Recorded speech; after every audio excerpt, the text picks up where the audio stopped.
So Jones Lang LaSalle's recently published a report, all about smart buildings. Could you tell me exactly what are smart buildings?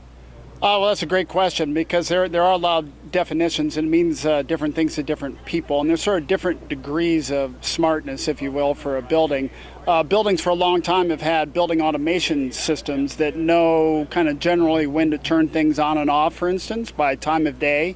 But new smart building technology that has emerged that'll connect into these automation systems and really mine and extract the data that's resident in those systems and enable through communications and cloud-based computing and new computer-based algorithms, enable us to optimize and fine-tune the performance of all the building systems and equipment all the time. So it's a 7x24 supervision and control of the building systems and equipment, and really enabling building owners and managers to optimize the performance of every piece of equipment in the building in response to changes in weather, changes in occupancy, and changes in equipment performance. So it's taking kind of what's been resident inside the buildings and taking that to a whole new level, and in return generating some pretty significant energy savings in buildings.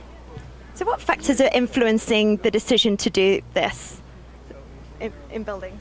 Well, one of the key drivers is cost savings. So it's a great opportunity. It's sort of a no-brainer to take building energy performance to the next level. It's rare that we find buildings where this doesn't work, and it's relatively low upfront capital expense. We're seeing paybacks consistently 18 months or less. So relatively inexpensive technology, quick return on investment.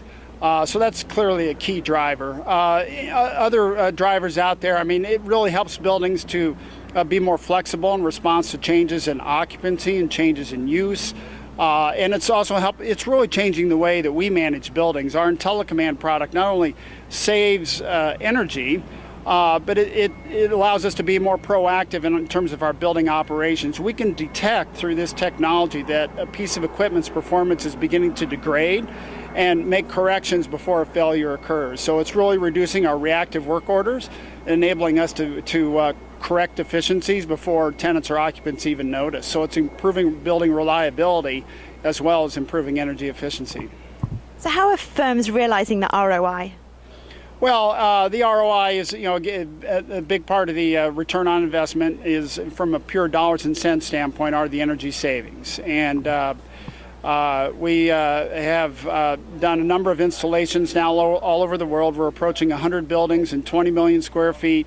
We have yet to see a payback that was more than a year and a half, and relatively low upfront capital requirements. So when our clients see that, when they see the testimonials, when they see the case studies, when they see the results that we've delivered, that our ROI really resonates in terms of energy savings.